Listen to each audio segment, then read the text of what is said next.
Muy buenas a todos y a todas, y bienvenidos a este noveno vlog, en donde tocaré un tema bastante desconocido, pero no por eso menos importante dentro de la historia más remota de los testigos de Jehová, y esto es la relación entre Charles Taze Russell y la piramidología.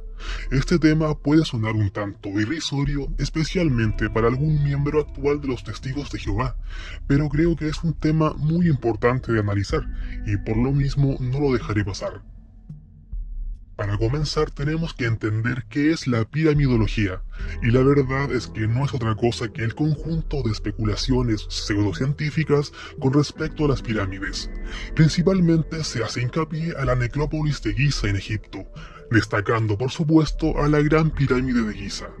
También algunos piramidólogos se ocupan de las estructuras monumentales de la América precolombina, como Teotihuacán, la civilización maya mesoamericana y los incas de los Andes sudamericanos. Otros también lo hacen con los templos del sudeste asiático, etc. La piramidología, por supuesto, no está reconocida por la ciencia, y es tan así que incluso muchos piramidólogos consideran sus propias especulaciones piramidológicas como una alternativa a la ciencia, en muchos casos pasando por alto reconocidas teorías y evidencias arqueológicas, históricas y astronómicas. Pero, ¿cómo surge todo esto? La piramidología fue inventada durante el siglo XIX en Europa, y aquí otra vez podemos ver los paralelismos de este siglo, ya que este también es protagonista de muchos movimientos migratorios que a la larga fueron expandiendo y creando distintas creencias religiosas. Debido a esto, por ejemplo, y debido a las migraciones principalmente desde Europa hacia Norteamérica entre los siglos XVIII y XIX, en los Estados Unidos surgen en este siglo XIX los movimientos de restauración, el movimiento evangélico, los discípulos de Cristo, los mormones, los cristadelfianos, el movimiento millerista, la Iglesia de Dios del Séptimo Día, los adventistas del Séptimo Día, los estudiantes de la Biblia, posteriormente llamados testigos de Jehová, etc. Así es que este periodo vio nacer a grandes movimientos religiosos, muchos de los cuales perduran a día de hoy, pero también vio nacer a esta pseudociencia llamada piramidología. Los padres de esta piramidología fueron Charles Piazzi Smyth, de profesión astrónomo, y John Taylor, de profesión librero.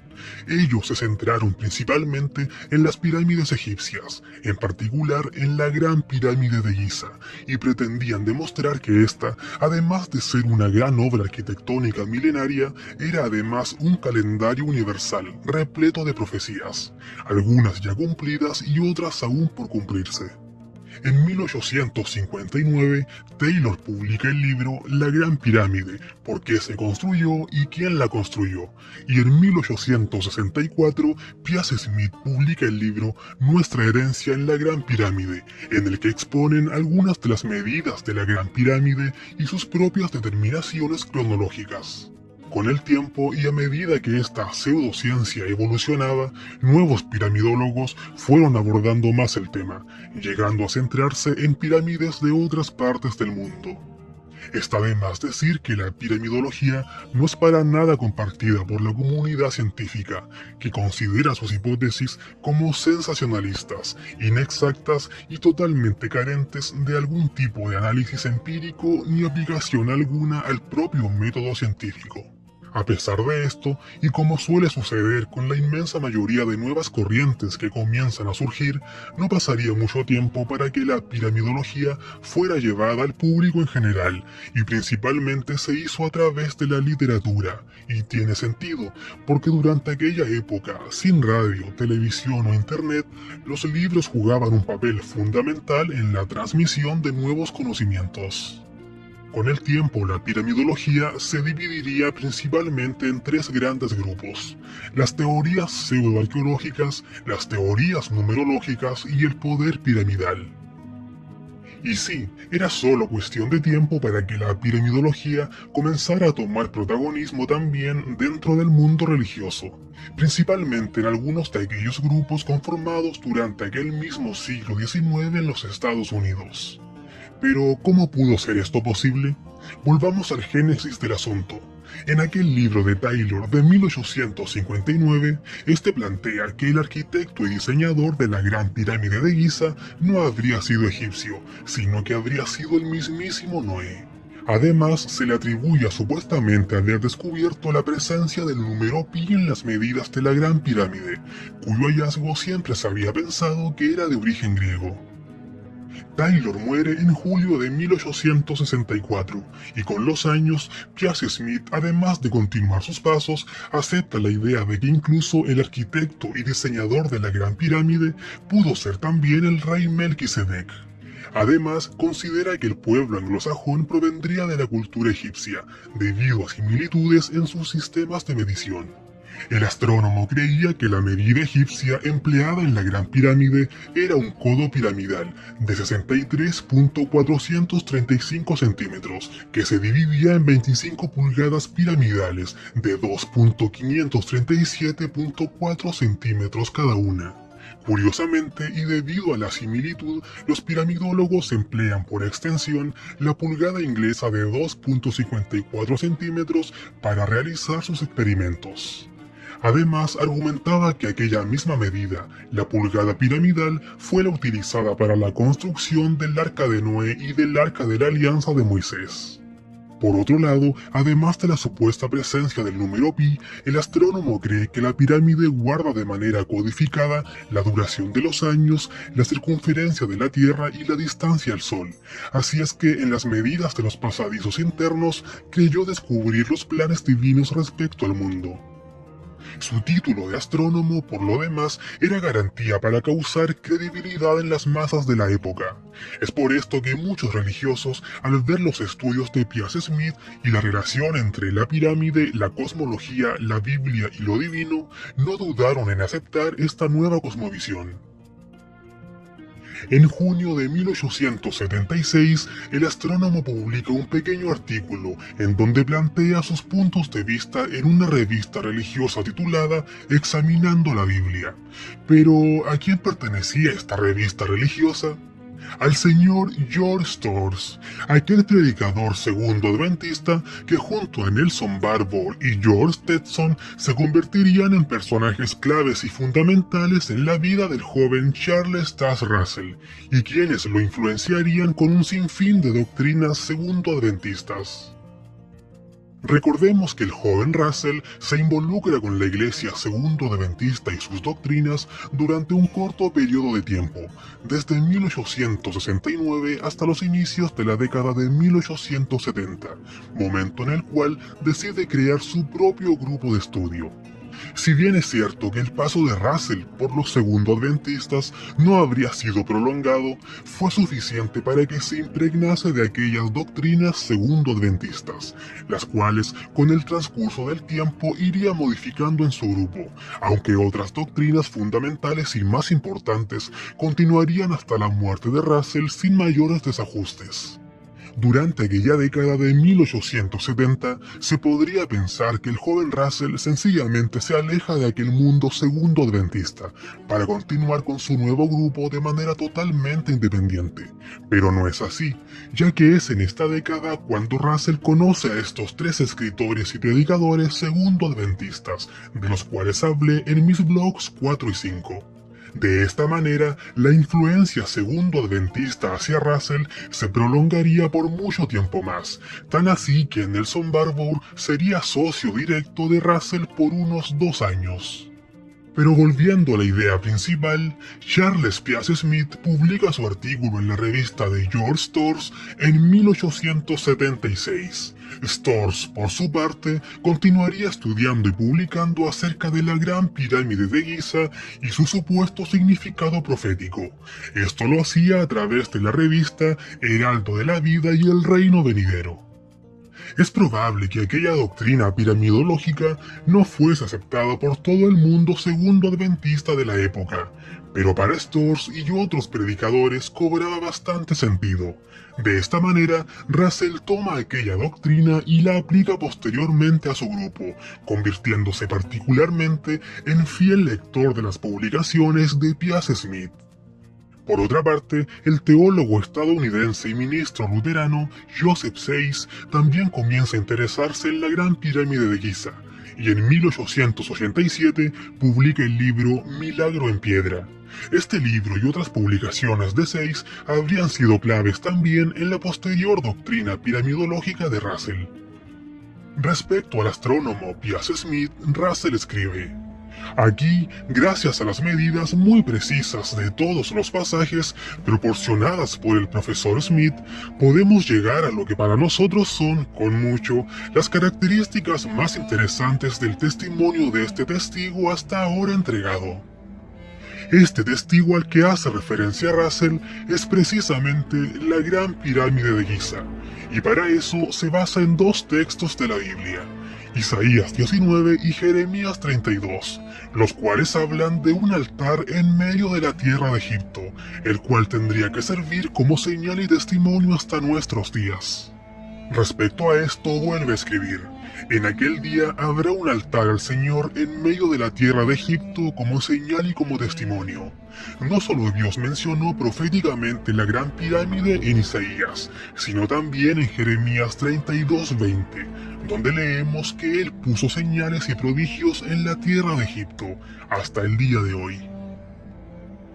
Tal era el interés de Russell por la Gran Pirámide de Giza que a principios de 1900 viaja junto a una comitiva a distintas partes del mundo para evangelizar, instancia que también aprovecharía para conocer la Gran Pirámide de Giza en Egipto, contemplarla por cuenta propia, medirla y escribir sobre ella. Además, en su retorno pronunciaría su célebre discurso Un testigo de Dios, la Gran Pirámide de Egipto, publicado también en su revista Watchtower de junio de 1912.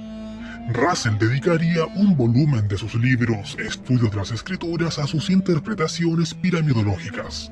Incluso iría mejorando poco a poco aquel detallado diagrama publicado por primera vez en sus libros en 1881, el cual nos muestra su propia versión de la Carta de las Edades, la cual por una parte ilustra de manera gráfica la cronología bíblica y por otra esta nueva interpretación piramidal.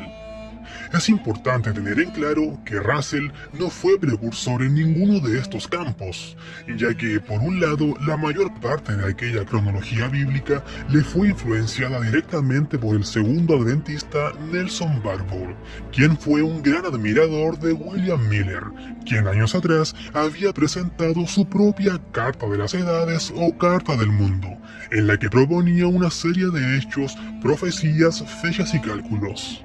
Por otro lado, gran parte de esta nueva doctrina piramidológica presentada por Russell le fue influenciada por personajes ya analizados en este video.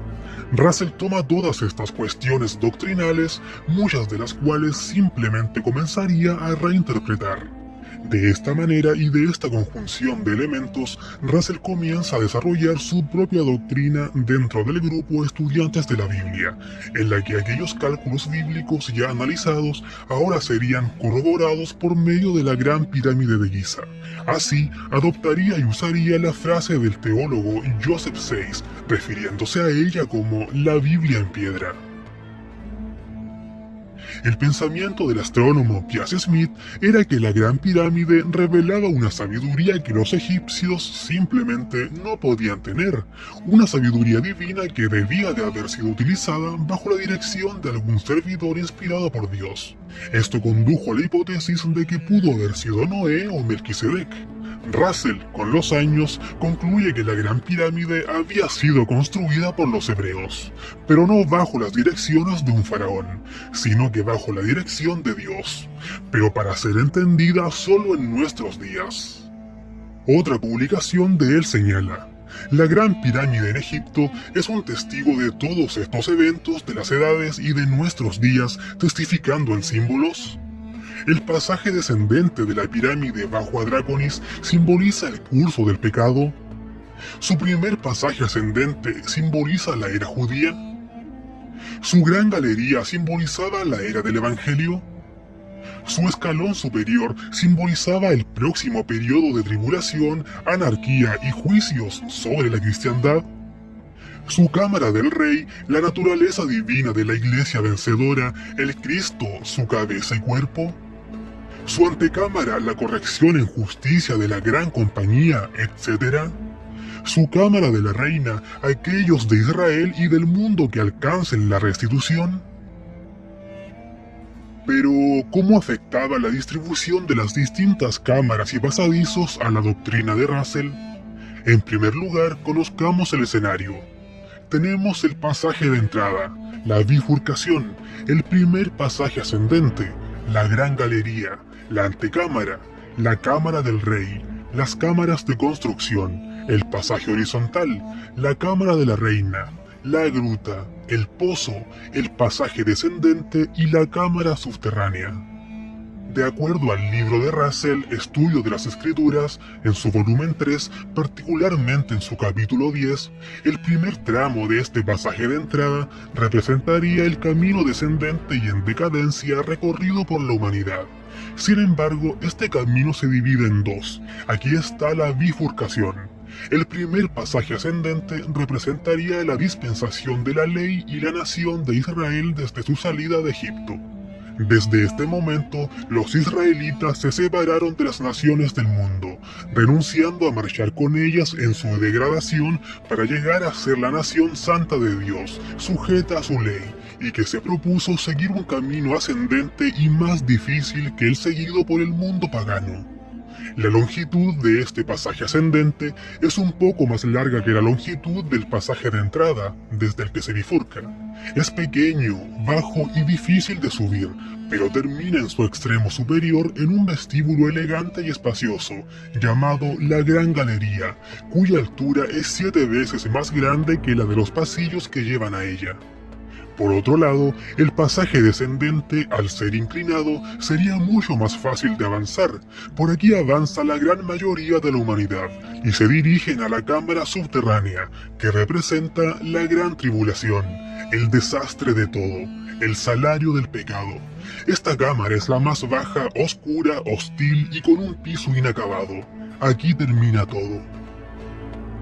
Pero antes de llegar a la cámara subterránea, un inclinado y tortuoso pasaje vuelve a conectarnos con la zona inferior de la Gran Galería. Este pasaje es llamado el Pozo, el cual contiene también una gruta. Este pozo representaría a Jesucristo y la redención, ya que nos da la posibilidad de volver a subir hacia las zonas superiores y no llegar a la última cámara subterránea, la Gran Tribulación. Es con mucho el camino más difícil de recorrer, pero nos eleva a la zona inferior de la Gran Galería.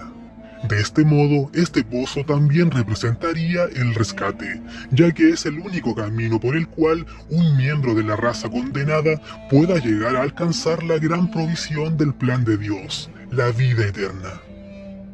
El punto de unión entre el pozo y la Gran Galería es muy caótico, y en su recorrido se encuentra una gruta, la cual se cree se formó de manera natural. Esta gruta simbolizaría la muerte de Cristo. La Gran Galería, por su parte, representaría el periodo de la llamada del Evangelio, ascendiendo todavía y difícil de subir, pero sin obstáculos como el otro pasaje ascendente. La gran altura y longitud espaciosa de este pasillo simbolizan las más grandes esperanzas y las más grandes libertades de la dispensación cristiana. En el extremo inferior de la Gran Galería, un pasaje horizontal nace y nos conduce a una pequeña sala, generalmente llamada como la Cámara de la Reina, la cual representa la perfección de la humanidad después de la edad milenaria, la cual lleva a los que sean obedientes y dignos a la semejanza moral con el Creador. Estos están encaminados a la perfección humana, de la mano con el Señor, y esta perfección se explica con la perfecta alineación a eje de esta cámara y la cima de la pirámide. La cima de la pirámide, por supuesto, representaría a Jesucristo. En el extremo superior de la Gran Galería hay otro pasillo bajo que conduce a una salita llamada la Antecámara, cuya construcción muy particular hace pensar que es una escuela, un lugar de instrucción y de prueba. Este pasillo bajo, antes de llegar a la antecámara, representaría la consagración. En tanto, la antecámara se interpreta como un espacio para una nueva condición, una posición de nuevas criaturas. Al llegar a esta antecámara también veremos una placa de granito, la que simbolizaría la voluntad divina, es decir, entregarse por completo a la voluntad del Señor. De esta manera, la antecámara simboliza la escuela de Cristo y la disciplina, las pruebas de fe, de paciencia, de perseverancia, etc., a las cuales son sometidos todos los que están enteramente consagrados a la voluntad divina. Esta antecámara nos conecta a otra sala, la Cámara del Rey, la cual contiene un cofre o caja de piedra. Esta Cámara del Rey es la sala más grande y más alta de la pirámide, y simboliza la perfección de la naturaleza divina que será obtenida por un pequeño rebaño, los pocos vencedores elegidos de entre los muchos llamados. La caja de piedra, en tanto, simbolizaría el arca sagrada del tabernáculo de Moisés. Por encima de esta habitación se encuentran pequeños espacios, unos encima de otros, llamados cámaras de construcción. El significado de estas cámaras de construcción, si es que lo tienen, no caracteriza ni al hombre ni a otras criaturas, sino a seres espirituales. Su piedra angular de la cúspide representa al Cristo, que Dios soberanamente ha elegido para ser jefe de todos. La importancia que Russell dio a la Gran Pirámide fue significativa. Sin embargo, es bueno tener en cuenta que su primera fuente doctrinal fue la Biblia. La Gran Pirámide fue considerada por él como una segunda Biblia, o una Biblia en piedra como era llamada, la cual tenía la misión de corroborar todas aquellas profecías y planes divinos descritos en las Escrituras. A pesar de ser la Biblia su fuente principal, Russell expone en su mismo libro que el hecho de poder corroborar todas las doctrinas a través de la Gran Pirámide era sin duda una fortificación de la fe del hombre, ya que se estaba en presencia de este gran testigo de piedra, el cual certificaba y guardaba los designios de Dios. Tan grande era su admiración y respeto por la pirámide que en su libro condena el que alguien se burle de ella. De hecho, insta a los burlones a que sean capaces de explicar o profetizar los designios divinos. Es probable que una de las doctrinas más importantes para Russell fue aquella heredada por Nelson Barbour, que proponía el inicio del llamado tiempo de angustia o problemas para 1874, además de ser este año también el inicio de aquellos 40 años de cosecha, los cuales finalizarían en 1914. Esto queda de manifiesto en su libro Venga tu reino de 1891, el cual en su página 342 nos indica la relación entre este año y las medidas de la Gran Pirámide. Encontramos que son 3.416 pulgadas, que simbolizan 3.416 años, a partir de la fecha anterior, 1542. Este cálculo muestra que 1874 marca el comienzo del periodo de problemas, porque 1542 años más 1874 años equivalen a 3416 años. Así, la pirámide es testigo de que el cierre de 1874 fue el comienzo cronológico del tiempo de angustia, como no lo fue desde que hubo una nación. No, ni lo habrá después. Russell es tremendamente categórico. Recordemos que las 4 fechas fundamentales en su doctrina eran 1799, 1874, 1878 y 1914. De hecho, en su revista del 15 de julio de 1894 escribe: no vemos ninguna razón para cambiar las cifras calculadas. Aun si quisiéramos, no podríamos hacerlo. Nosotros creemos que ellas son fechas de Dios, no nuestras. Pero recuerden que la fecha de 1914 no es una fecha de comienzo, sino la fecha del final del tiempo de angustia. Sin embargo, y como lo vi en mi blog número 6, a medida que 1914 se acercaba y los hechos predichos por Russell no sucedían, este comienza de manera solapada a modificar sus cálculos y fechas. Y es así como en 1911, aquella página 342 de su libro Venga tu reino es modificada. De esta manera, solo 4 años antes de aquel tan esperado 1914, Russell actualiza las medidas de la Gran Pirámide de Giza descrita en la edición de su libro de 1891, para adaptarse a su nueva interpretación. Russell usó originalmente el tamaño de la Gran Pirámide, aquellas 3.416 pulgadas, para probar que 1874 marcaría el comienzo del periodo de problemas. Pero en su nueva edición de 1911 cambia estas medidas y las modifica en 41 pulgadas más. De esta manera hace calzar de manera forzosa las ahora 3.457 pulgadas con el año 1914, el cual se convierte ahora en el comienzo del tiempo de problemas. La nueva edición del libro de Russell señala: encontramos que son 3.457 pulgadas, que simbolizan 3.457 años a partir de la fecha anterior, 1542. Este cálculo muestra que 1915 marca el comienzo del periodo de problemas, porque 1542 años más 1915 años equivalen a 3457 años. Así, la pirámide es testigo de que el fin de 1914 será el comienzo de un tiempo de angustia como no lo fue desde que hubo una nación. No, ni lo habrá después. Esto nos lleva a dos conclusiones. La primera es a la deshonestidad en los escritos de Russell, pero no solo respecto a este cambio radical en las medidas de la pirámide, sino también a que todo esto contradice sus propios escritos de años anteriores, los que afirmaban que las cifras y las fechas simplemente no se cambiarían, porque eran fechas de Dios, fechas inamovibles. Segundo, es evidente también preguntarse de dónde saca Russell aquellas 41 pulgadas extra para añadirlas a esta nueva medida de la pirámide para que calce de este modo exactamente con el año 1914. No hay una respuesta a aquello, y todo nos lleva a pensar que se trataría simplemente de hacer coincidir números de una manera forzosa. La doctrina piramidológica de Russell se prolongaría hasta 1914. En este año tendrían que haber sucedido eventos predichos por él que no ocurrieron. Debido a esto, la organización Watchtower experimenta su primera gran baja de miembros. 2 años después, el 31 de octubre de 1916, Charles Stas Russell fallece, sin ver ninguno de aquellos eventos cumplidos. Fue sepultado en el cementerio United de la ciudad de Pittsburgh, condado de Allegheny, Pensilvania. Junto a su tumba se levantó una pirámide dedicada conmemorativamente a él.